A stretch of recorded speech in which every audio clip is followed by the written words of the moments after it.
জয় নিতাই, জয় শ্রী রাধেশ্যাম। আমরা শ্রবণ করছিলাম শিবপুরাণ থেকে 12 জ্যোতির্লিঙ্গের কথা। তা আজ আমরা শ্রবণ করব মহাকালের মাহাত্ম্য। মহাকালেশ্বর সবাই জানেন উজ্জয়িনীতে অবস্থিত আছে। কাল রজনীকাল মহাকাল।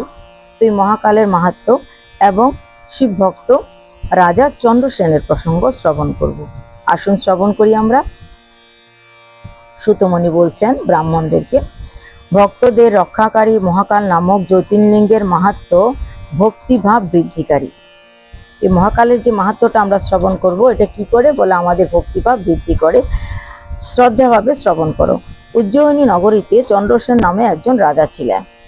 এই চন্দ্রসেন খুব শিব ভক্ত ছিলেন, তিনি শাস্ত্রজ্ঞ ছিলেন, শিবের খুব ভক্ত ছিলেন। তো শিবের পার্শ্বদ প্রধান এবং সর্বলোক বন্দিত মণিভদ্র নামে এক রাজা ছিলেন, যিনি চন্দ্রসেনের খুব বন্ধু ছিলেন, প্রিয় সখা। তো চন্দ্রসেনের এই প্রিয় সখা মণিভদ্র তিনি কি করলেন, রাজা চন্দ্রসেনকে একটা সুন্দর কৌস্তব মণি উপহার দিয়েছিলেন। তো এই কৌস্তব মণি বা যাকে চিন্তামণিও বলা হয়, নাম তো প্রথম চিন্তামণি ছিল, কিন্তু এটা কৌস্তব মণির মতো এত সুন্দর বলে একে কৌস্তব মণিও বলা হতো। সূর্যের ন্যায় দীপ্তিমান সেই মণি। তো এই মণির যখন তিনি গলায় পড়তেন, সূর্যের মতো তিনি শোভা পেতে লাগতেন। রাজসভায় যখন এই মণি পরে বসতেন, তাকে মনে হতো যেন অন্যান্য দেবতাদের মধ্যে সূর্য দেবতা শোভা পান, তিনিও সেরকম তার রাজসভার মধ্যে সূর্য দেবতার মতো শোভা পেতেন। এই খবর ধীরে ধীরে ধীরে ধীরে চারিদিকে প্রচার হয়ে গেল। অন্যান্য রাজারা শুনতে পেল।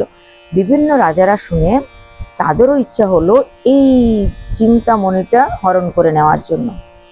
কিভাবে এই মণিটা তার কাছ থেকে নেওয়া যায়, একা তো পারবে না, রাজা খুব শিবভক্ত। তাই তারা তার চারপাশের বিভিন্ন দেশের যে রাজারা, তারা কি করলো, সম্মিলিত হতে চান। তারা অনেক রাজারা একসাথে সম্মিলিত হয়ে চিন্তা করলো যে আমরা এই চন্দ্রসেন রাজার রাজ্য আক্রমণ করব চতুর্দিক থেকে, উত্তর, দক্ষিণ, পূর্ব, পশ্চিম, চতুর্দিক থেকে আমরা এর রাজ্য আক্রমণ করব একসঙ্গে। তাহলে আমরা এর মণিটা ছিনিয়ে নিতে পারব। তারা সদল বলে অস্ত্র শস্ত্র নিয়ে, চতুরঙ্গ নিশানা নিয়ে সবাই আসলো। তো সেই সমস্ত রাজারা কি করলেন, উত্তর, দক্ষিণ, পূর্ব, পশ্চিম তার রাজ্যের 4 দিক থেকে তারা ঘিরে ফেললো ওই রাজা চন্দ্রসেনের রাজত্বকে।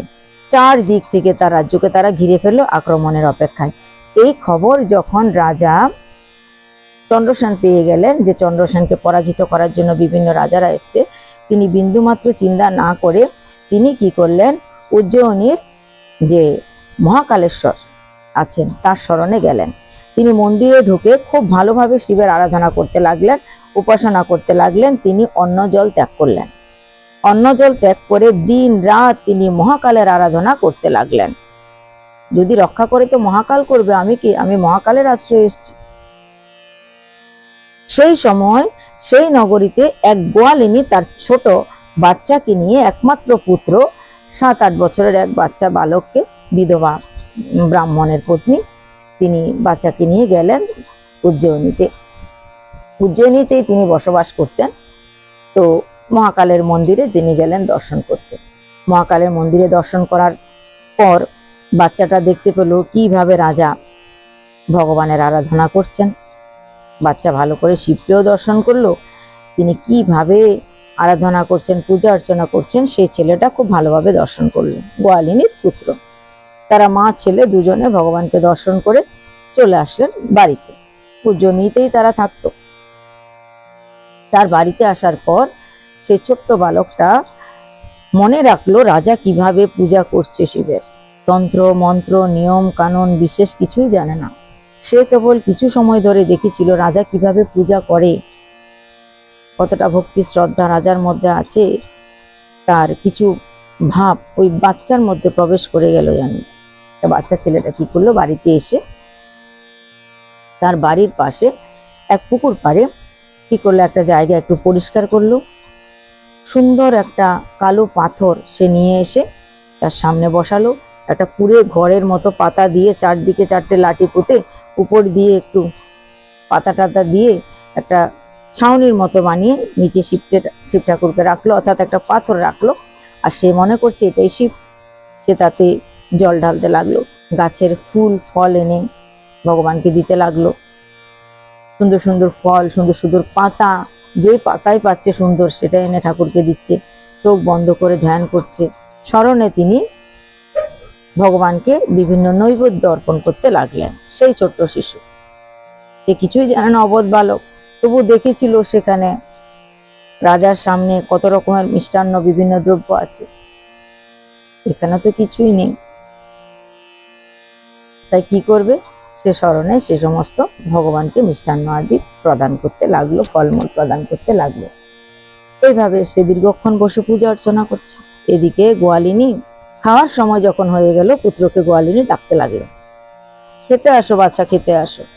কিন্তু বাচ্চা তো খেতে আসছে না, সে তো শিব আরাধনায় রত। বারবার সে টেনে নিয়ে আসছে খেতে, কিন্তু বাচ্চা আসছে না। এরম করে করে তার ভজনের মাত্রা যেন বাড়তেই লাগলো। একদিন খাওয়ার সময়ে গোয়ালিনী ডাকছে, বাচ্চা কিছুতেই আসছে না খেতে। সময় অতিবাহিত হতে লাগলো, সে তো আসছেই না। তারপর গোয়ালিনী নিজে গেলেন, গিয়ে দেখে সামনে শিব শঙ্করকে প্রতিষ্ঠা করেছে, একটা পাথর বসিয়েছে, উপরে খড়কুটো দিয়েছে, আবার বিভিন্ন পাতা দিয়েছে, ফুল দিয়েছে। আর তার সামনে তার ছেলে চোখ বন্ধ করে বসে আছে।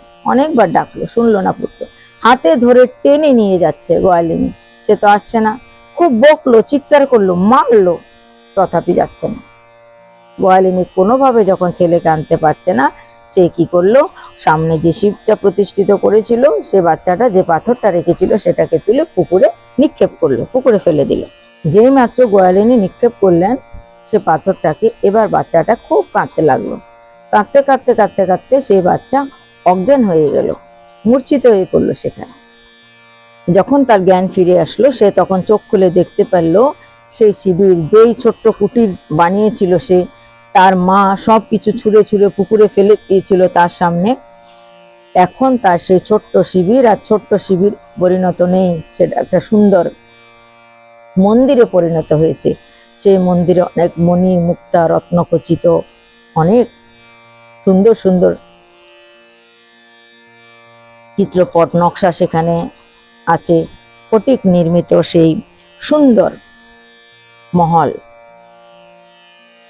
সুবর্ণের কত সুন্দর সুন্দর কলস সেখানে আছে, অত্যন্ত সুন্দর, হীরা মতি মণিমুক্তা প্রবাল ইত্যাদি সব রত্ন দিয়ে সেই সুন্দর মন্দিরটি তৈরি হয়েছে।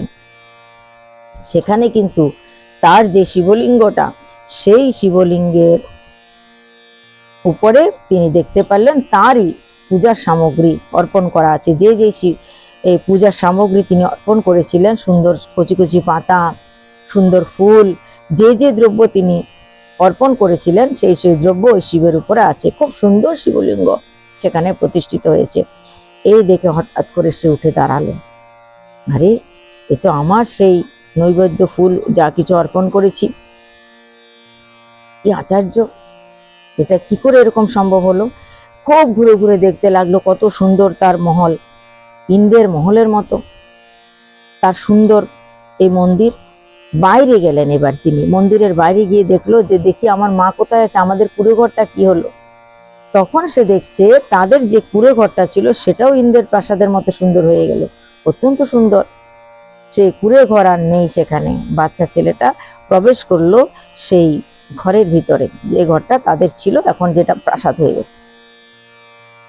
সেখানে প্রবেশ করে দেখছে অত্যন্ত সুন্দর, দিব্য দিব্য সেই ঘর। সুন্দর একটা খাটের উপরে বা পালঙ্কের উপরে তার মা ঘুমিয়ে আছে, কিন্তু তার মায়ের আগের রূপ নেই, আগের থেকে অনেক সুন্দর হয়ে গেছে। পরিধানে অত্যন্ত দামি পোশাক, সর্বাঙ্গে সোনার আবরণ। এই সব কিছু দেখে অত্যন্ত প্রসন্ন হলো, খুব খুশি হয়ে গেল যে এই সব কিছু তিনি ভগবানের কৃপায় পেয়েছেন। মাকে দেখতে তো দেবাঙ্গনার মতো লাগছিল। তিনি শীঘ্র তার মাকে ঘুম থেকে জাগালেন, মা উঠো, মা উঠো, দেখো ভগবানের কৃপায় আমাদের কি হয়েছে। গোয়ালিনী উঠে দেখলেন, আরে এই কি অপূর্ব, এই অপূর্ব কি করে হলো। তিনি মহানন্দে মগ্ন হয়ে পুত্রকে খুব আদর করলেন, বুকে জড়িয়ে ধরলেন। পুত্রের মুখে গিরিজাপতির কৃপা প্রসাদের সমস্ত বৃত্তান্ত শ্রবণ করে গোয়ালিনী তখন রাজাকে খবর দিল। গোয়ালিনী রাজাকে খবর দিলেন, রাজা চন্দ্রসেনকে, যে তার দেশে কি কি ঘটেছে।